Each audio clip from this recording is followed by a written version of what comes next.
Welcome to Identity Matters. This is episode number 7. When there is no formula, how life guides us when rules fall away. Welcome to Identity Matters with Dr. Kathleen Perry. Join in to explore one of life's big questions. Who am I really?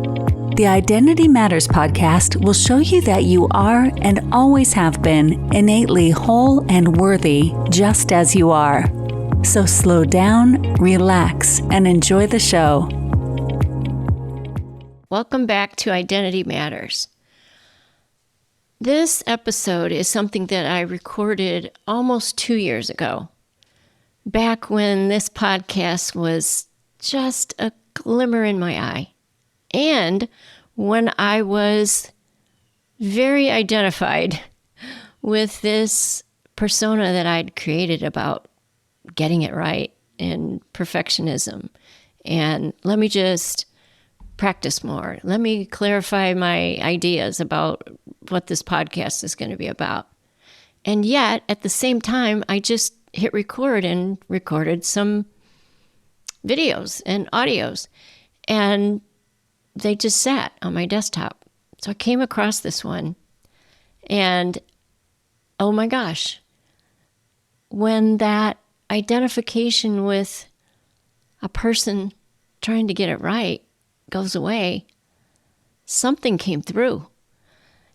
As I listened back to it, I've heard the message, the sharing that I want to share with you on this podcast. It was there. It's always been there. There's just this identity that's been in the way. So as you listen, the ending will probably sound a little bit different because now I've sort of come up with a rule, a formula on how I've been ending episodes, and that's going to change. That's going to evolve. So I hope you enjoy hearing what I had to share about how life guides us when rules fall away. So today I want to talk about the formula for living. Everybody wants to know, what's the formula? What's the best way to do life, to do this aspect of life? What can I discover, find out, learn about how to live better with more ease and peace and happier? Well, spoiler alert, I'll tell you right now, there is no master formula. And yet, we all find ourselves at some point in our life looking for that, looking outside of ourselves for how did someone else do it? Where's the paradigm, the belief system that can create a framework for how to live a good life, how to do anything in particular in life. And I like initially as a way to be curious and to take a look at what other people might have done or books that someone have read. Of course. But there is no ultimate end-all, be-all, master, perfect formula for how to live life. And you know this. I know that you know this. First of all, life can't be put into a formula. There's a mystery. There's the beyond ability to use words to even describe what it's like to be alive, to just be. That can't be defined, and therefore it can't be formulated. And yet, because we are that pure aliveness, the awareness, the consciousness, this space that is aware of everything, of all of our thoughts, all of our feelings, all the sensations that we have. That awareness is in and of itself built, engineered, because it is life. It just lifes. And we are that. That's the essence of who we are. So there can't possibly be a formula, a model, a paradigm that could be used for something that can't be contained by that. Now, living without a formula, living without somebody else's ideas or even our own that we've landed on. No, but this is what I've seen. This is what I believe to be true. And this is how it works. And it's been working for me. So, Kathleen, don't be pulling that rug out from underneath me. And yet, is there a way of living or being that always works? And maybe, I don't know, maybe I'm not thinking of an example personally, but maybe there's something that looks like it always worked that way.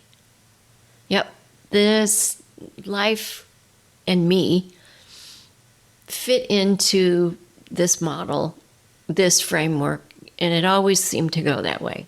And so when I applied that belief or paradigm, it worked. It's worked up to this point. It might look like that, but I don't think that's what's really going on. And if it were true, I guess maybe I have a sense of this, even though I can't think of a good example for myself, where at one point when I thought, I don't know if I need that framework anymore. And what's possible for me and my life? What's possible for life or for this whole big adventure, this whole experience, if I were to drop that? If I were to just say, what if I stepped outside of that? There's a pure potential in operating as that, from that space of, I don't really know anything, and maybe it's not figure outable. There isn't a formula. There's not some master plan. There's not a manual. I don't need to write my own manual. Oh my gosh, for a long time I thought that's what I needed to do, write a manual of how to live a better life for myself and, of course, for everyone else, because I had a pretty good idea, well, if it worked for me, it probably would work for everybody else, or those people that wanted to listen to me. And now what I'm seeing is that it's completely unnecessary.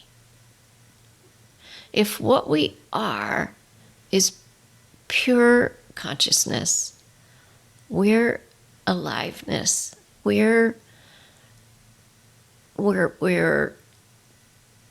in form, right? But the essence of who we are is life.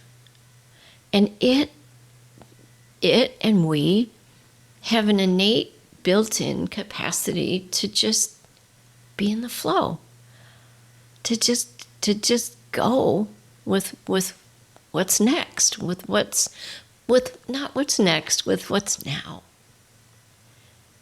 And you, for sure, if you think about it, have an experience of being in the moment without a manual and coming up with a perhaps facing a challenge, maybe a big challenge, that you have no idea. If somebody wrote a manual on how to do that thing, you hadn't read it.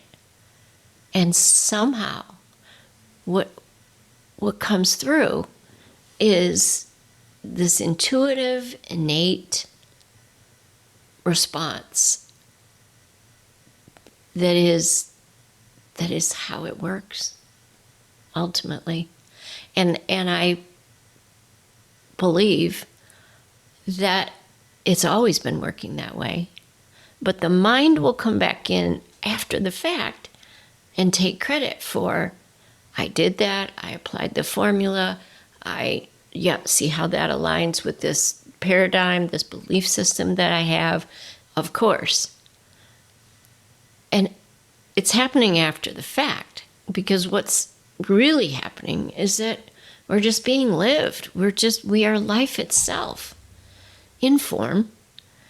Doing is happening, thinking is happening, feelings are happening, seeing, tasting, touching, all of that, hearing, seeing. We're experiencing all of that. And it's just happening. We're not doing it. Well, if there's not a doing, other than the mind after the fact wants to make up a story and take credit that it did it all, if that just happens, then we don't need a manual. We don't need a formula. There's no paradigm necessary, or one that would even work. Now, what may be arising is some fear, of course, because if this is who we have taken ourselves to be, a mind body that is controlling and making things happen, if this is a new concept, that, hey, wait a minute, maybe that's never been happening, of course you might feel like you're in a boat in the middle of the ocean without an oar. But what if you are? And what if it's fundamentally okay? What if, on this deep level, you can know that you are okay, no matter what it looks like, and that if there is something to do, the appropriate doing will happen. So I am reminded of my husband's impending death, and if you haven't heard the story, I do have a podcast episode where I share a little bit. I really don't want this to be about me, but I know it's so relatable. And within the story, even if you haven't walked somebody home who's dying and experienced a recent loss of a close loved one, there's so much there. And in regards to a manual, I remember COVID hit, and that was March, and my husband didn't want hospice nurses in the home. And I really knew that the likelihood was going to be that I was going to be the one to be with him when he took his final breath, and I was. And I didn't really have trust. I did not have ultimate trust and faith that I would know, that I would have an intuitive knowing that there was an innate capability within me and a capacity to respond to that situation. Not saying that it would be difficult or easy or who knows, but I guarantee what I did know, that there wasn't a manual.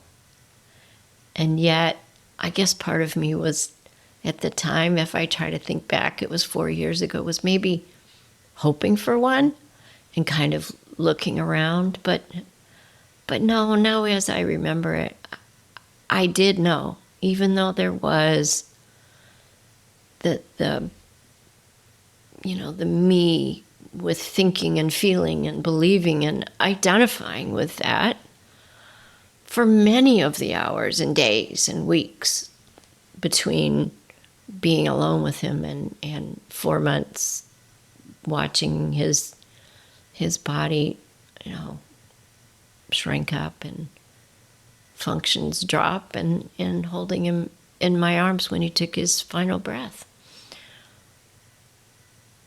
I knew I couldn't know how it was going to happen. Death, as with life, to me, the death of the body, it really isn't predictable. Granted, the hospice nurses would check in with me, but ultimately, what's going to happen in that process might be somewhat predictable. But there's all the little nuances of it that absolutely can't be known. But I was present. I was as present as I was capable of being, even with thoughts and feelings and stories and sensations of, racing heart. And yet I had moments of complete peace in the final hours of his life. And boy, I can see exactly what I'm referring to here. There is no formula for life as a body is dying, as someone there's no formula for that. We can't control it. I think part of the desire for a formula is that the thought of not being in control is pretty threatening, is very scary. When we're identified as this personal,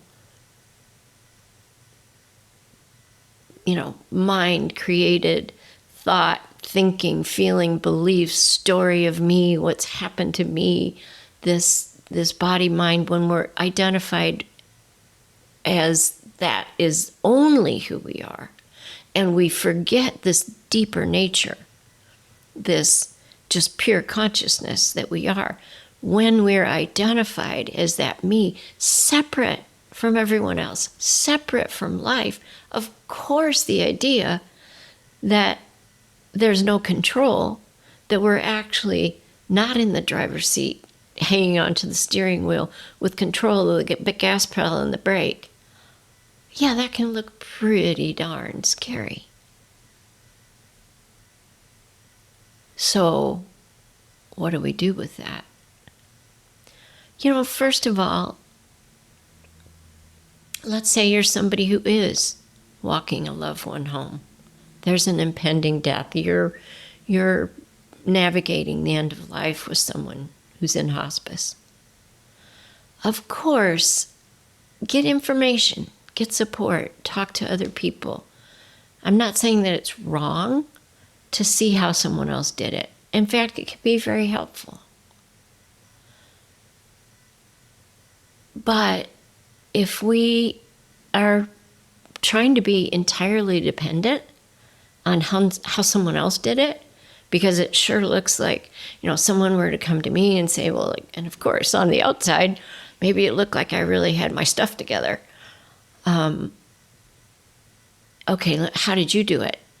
I mean, of course, I'm going to share some things that I saw that were helpful and weren't helpful. But ultimately, you are made for being present, and you have a built-in operating system that, I guess there is an owner's manual, but it's not a set of words. It's not a prescription. It's not filled with how-tos. The owner's manual is, you got it. You are it. You can trust. And you can listen to your intuition. So that's what I would say.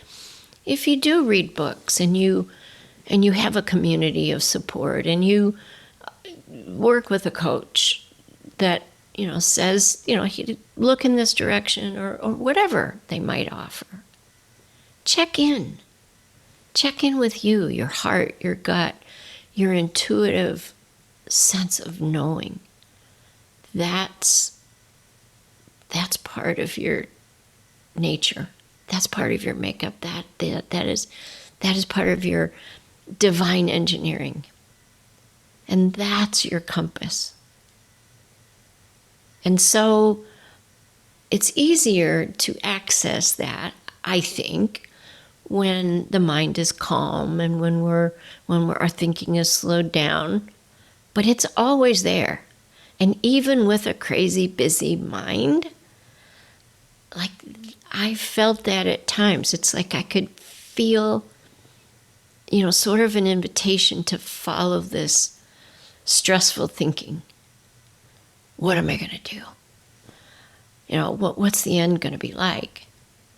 And then I could say, I'm not going to accept the invitation to engage with that line of thinking.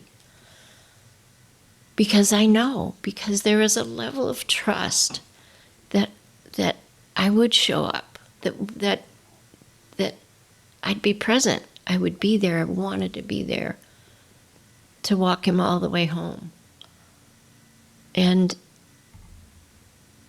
so it's always available, even if there's this other, seeming like, to me, like an operating system of thinking and feeling, and the peace, the knowing, the intuition. It's there. It can show up, even when your heart's racing and your mind is racing. That you can actually. So I'm not sure. I'm not sure that it's easier. I've experienced both. But it's always there. And I don't want to see there. It's who you are. There's no need to look for it. There's no need to seek for it. And if a strategy and a tool and meditation and rubbing my husband's feet, touching him, calmed him and me, well, somehow I had an intuitive sense of knowing I should try that. And then it worked. Was it a formula? Was it going to work the next day? No, his feet were sore. The next day he didn't want to be touched like that. So out goes the formula. But I didn't need a formula. So if you think you need a manual or a formula or a coach or someone to give you some advice or a book to read or a podcast to listen to, yeah, but make sure you check in with your own intuitive sense. Does this resonate? Does this feel aligned with who you know yourself to be? That aligned, congruent sense. I know you know it. However you've experienced it in multiple times in your life. I was talking to a client the other day about, we're both tennis players, and just that being in the zone where the mind just like kind of goes on vacation for, sometimes it's only a few shots, which is really only mere seconds, probably not even minutes. And you're like, oh, that. You just know what to do. And doing just happens. And I propose that we can live more and more like that, more of the time like that, and learn to trust that more. And maybe it does require a leap of faith in the beginning. And maybe you're going to hang on to, some strategies and techniques and books and podcasts and other advice for a while, kind of like training wheels, and then one day you're just like, oh, I don't need them anymore. Or you see the other kids riding without the training wheels. Let me try. Let me just take them off. Maybe you fall. You get back up on the bike. Because we all know how to ride a bike. Or we can learn. But that sense of balance, right, it's built in. The sense of intuition, of knowing what's true and what we need in any moment is right there. So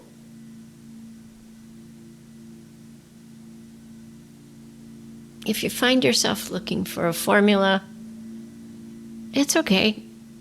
That's okay. We all do that. But if you're clinging to it, if you're clinging to a paradigm, a belief system, some sort of, step-by-step formula, I suggest it's up for grabs. That maybe you've grown past it. Maybe there's more on offer. More adventure, more peace, more love, more of a beautiful life without clinging to and thinking that we need to rely on formulas or manuals or how-to or even practices that have become deeply ingrained. And we're going to speak about that more, about, but use them while they're useful. I'm also reminded of, I think it's a Buddhist metaphor where the man is standing on the banks of a river and the river, the rapids are, and he knows he can't cross it, but he needs to get to the other side. And the Buddha or some wise master, I don't remember, could be, I don't know where it's from, gives him a raft. And the man crosses the river safely and gets to the other side and thinks, wow, that raft was an amazing tool. I couldn't have gotten across the river without it. So he straps it to his back and continues on with his journey. Well, maybe he's never going to need the raft again. Maybe he will. And I imagine if he comes to another river, he might find a raft to buy, or he builds one, or there's some other way at that point in his life's journey to navigate across the river. Maybe it'll be a jet ski. So I get like the seeking for the right way to do things, the better way to do things, maybe even the easier way to do things, and the looking outside of yourself, like, oh, they've really got it together. Oh, that, look at what a good parent they are. What are the parenting books that they've read? I remember patients with young children, so fascinating to me, so interesting, like different models for raising children. Cool, great. If there are some things in there that your intuition tells you have value, test them out, try them out. I suspect that if you have a few kids, I don't have children, but I imagine that one formula might not work for all 4 or 5 kids, right? Maybe it works for 4, but that 5th one, oh no, that formula didn't work with them at all. So if you're in a place where you've been carrying around, you've got training wheels on, or you've been carrying around a manual attached to your back, like the gentleman with the raft, just ask yourself, I wonder if I need to rely on that anymore. I wonder what it would be like to navigate through life just being in the moment and having the faith and the trusting in this built-in innate capacity to be with whatever arises without an instruction manual.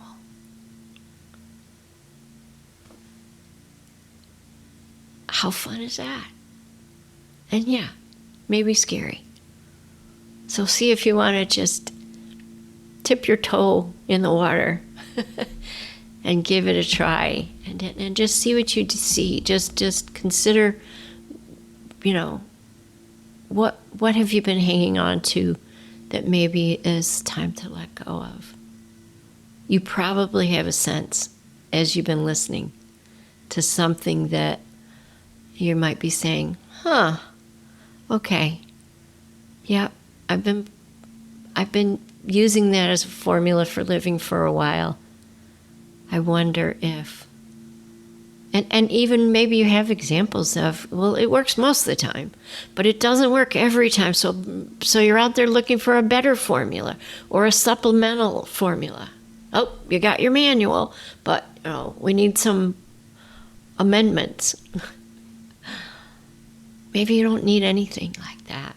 I mean, I say that you don't, but maybe you do until you realize that you don't.